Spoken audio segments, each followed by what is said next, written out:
Nah, di sini kakak mau absen dulu ya satu-satu yang udah hadir di sini. Indah, Dinda, Gita, Airan, Dea. Oke, datang semuanya ya. Sebelumnya kalian udah pernah ikut bimbingan kelompok nggak? Sebelumnya. Nah, sebelum kita mulai kegiatan kita, ada baiknya kita berdoa terlebih dahulu ya. Siapa yang mau mimpi doa? Oke, Indah boleh mimpi. Sebelum kita mulai ini ada doa.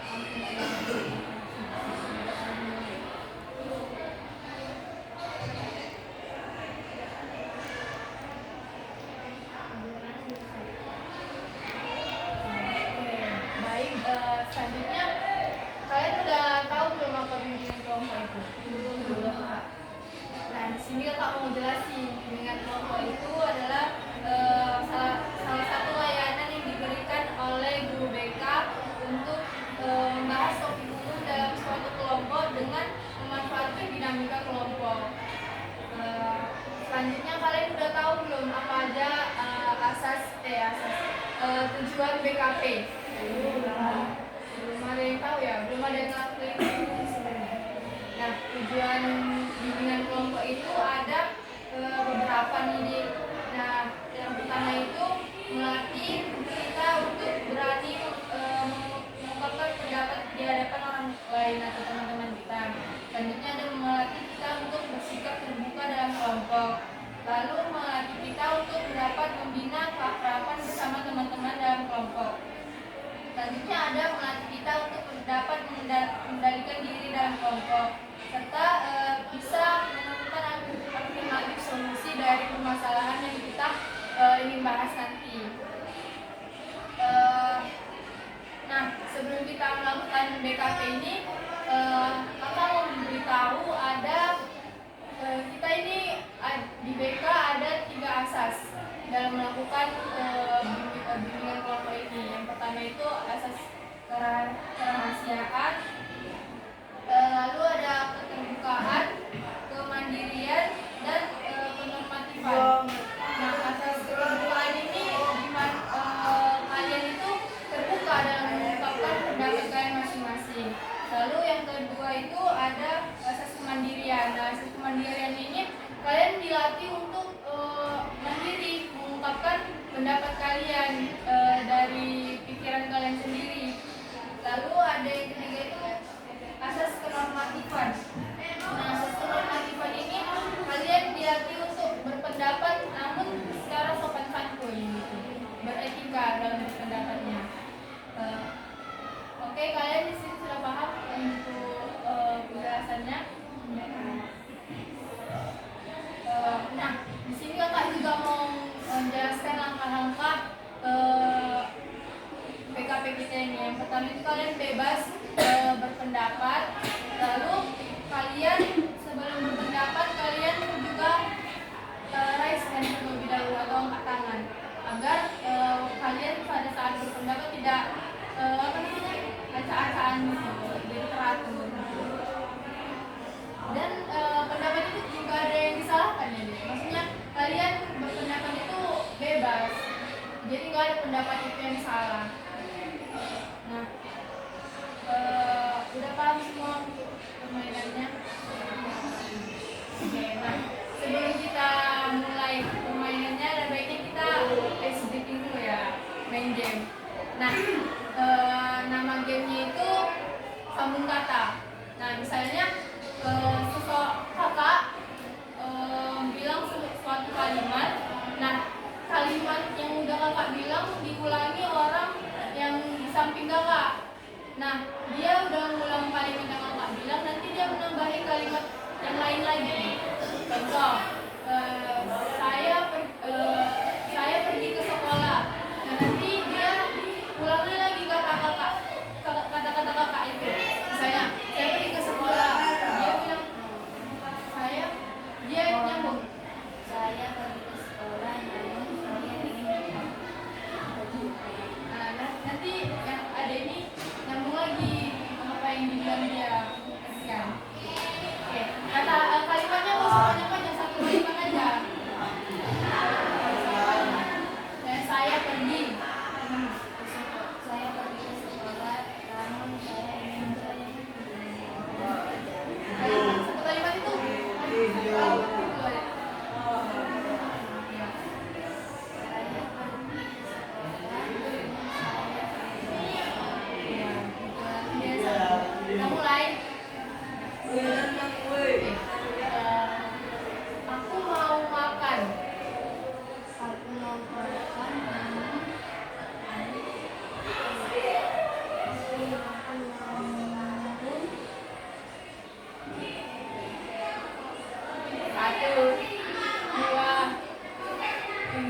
Apa ini kita kasih bukannya nih? Sama aja ya. Gampang kali. Apa? Janganlah dicubit yang lain lah. Jadi lagi Coba aja deh, deh. nyanyi aja nyanyi. Bangku ada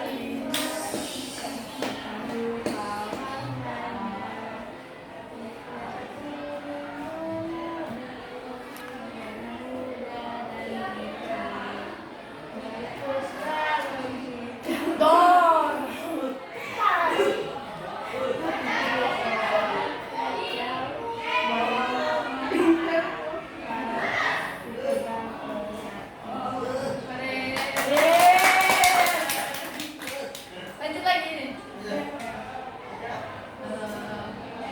Kemarin saya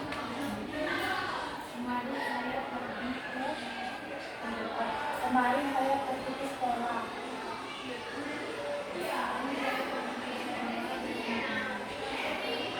Kemarin saya pergi ke sekolah bersama teman dan juga adik saya.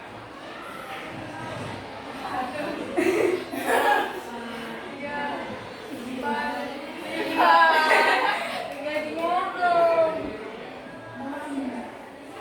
nyanyi ayo. Bebas.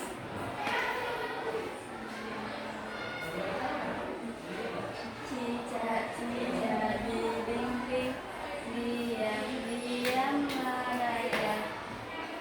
Datang seekor nyamuk, aku ragu di Terima kasih ya Dede udah mau bermain game. Nah, kita masuk ke topik kita ya. Kita mau bahas apa tadi? Kenakalan remaja. Nah, jadi udah tahu belum apa pengertian kenakalan remaja? Siapa yang mau ngasih pendapat dulu kamu? Boleh tunjuk tangannya dulu.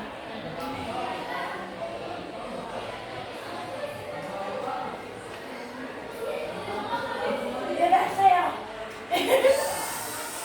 Kenakalan remaja adalah perbuatan yang melanggar nilai dan norma serta Yang lainnya?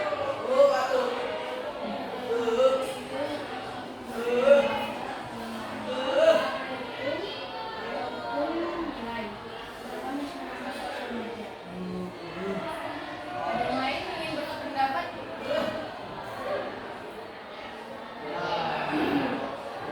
Tidak ada. Dari tadi teman-teman ada berpendapat. Dari pendapat itu kalian bisa menentukan belum apa pengertian kenakalan remaja itu? Yang bisa menyimpulkan?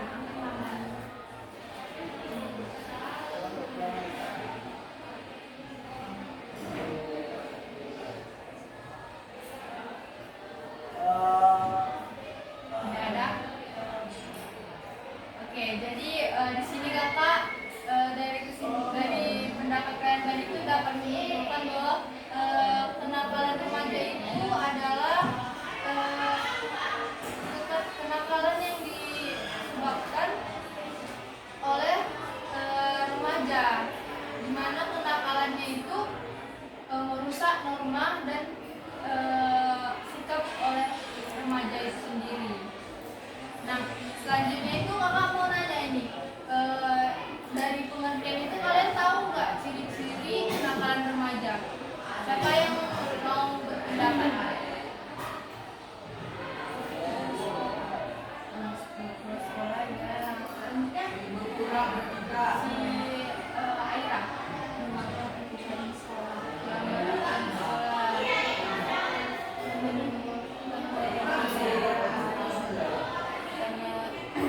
berkelainan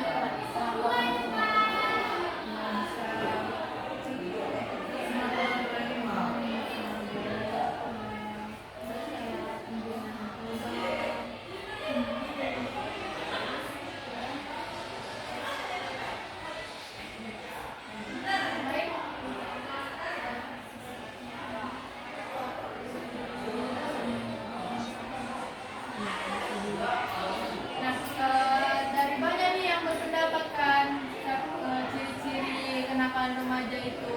Nah, dari ciri-ciri itu bisa nggak adik-adik menyimpulkan ciri-ciri dari kenakalan remaja itu? Nggak ada.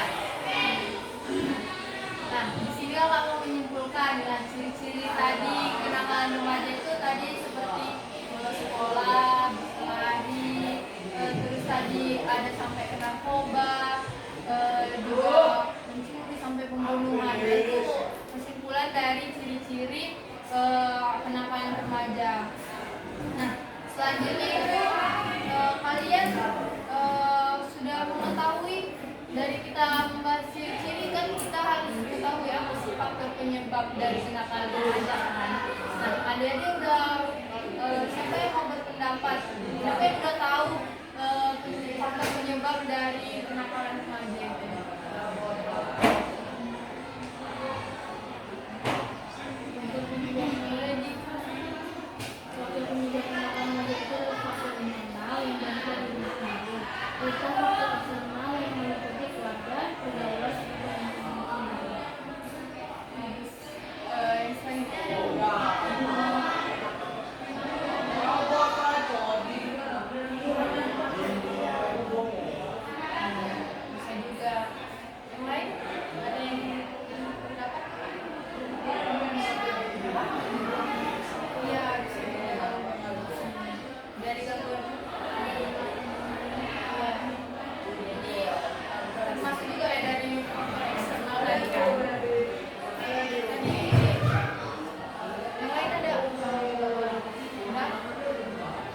Selanjutnya dari faktor penyebab tadi ada yang menyimpulkan apa faktor penyebab kenakalan remaja?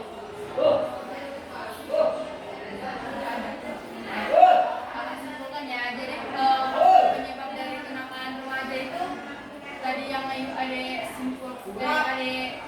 ungkapkan ada faktor eksternal dan internal. Ya, eksternal itu bisa dari lingkungan sekitar, dari keluarga. Selanjutnya kalau dari sendiri, kemudian itu pengaruh sama orang lain.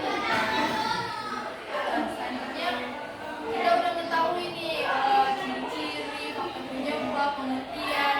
Nah, kalau mau nanya sama kalian untuk mengatasi kenakalan remaja ini, kalian gimana solusinya yang dapat kalian berikan kepada remaja kayak kenal dan tidak masuk dalam kenakalan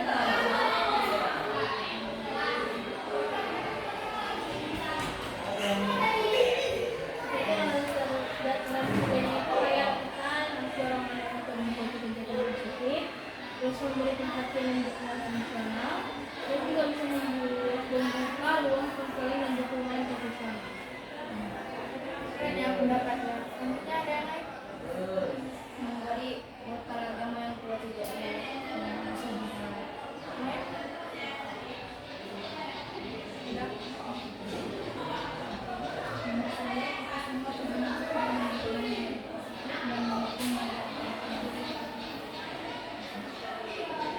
keren ya pendapat adik-adik semuanya.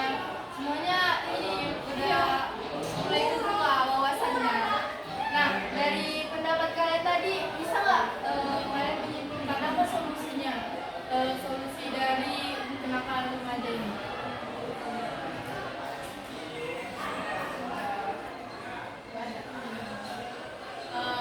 Oke, kakak di sini bantu kalian untuk menyimpulkan tadi solusi yang dapat kita berikan untuk kenakalan remaja ini. Yang pertama tadi berikan kegiatan positif, terus belajar agama sejak dini. Selanjutnya tadi yang beri pengertian kepada remaja tersebut dan memberikan ruang konseling ya, ruang konseling yang efektif. Nah, dari beberapa kegiatan kita tadi, ada yang udah paham apa tentang kenakalan remaja ini?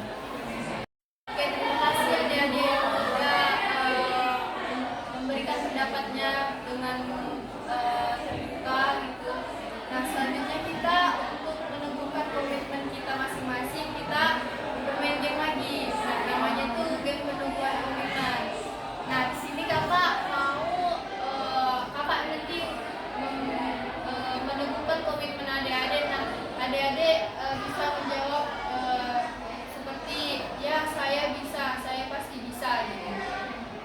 Kita contohkan ya, misalnya kita apakah kamu akan terus giat belajar untuk meraih cita-cita kamu? Oke, kita mulai. Misalnya Indah, apakah kamu bisa tidak mengikuti teman-teman ke arah yang tidak yang ke arah negatif?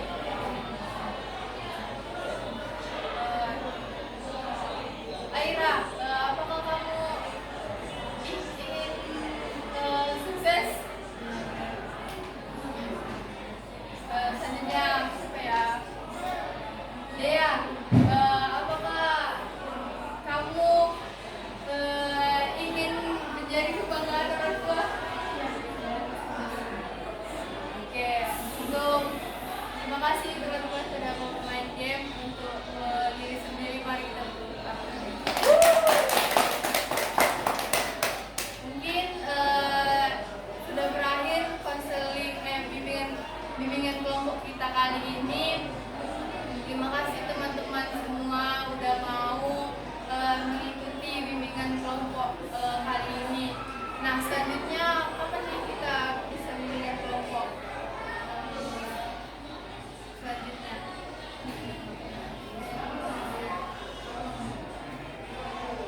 Bukan bisa.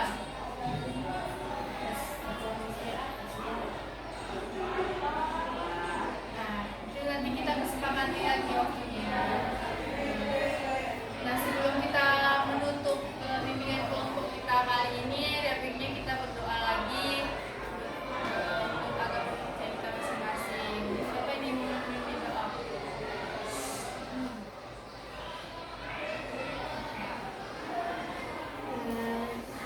Sebelum kita menutup webinar kita ini, maka dari kita berdoa bersama kepada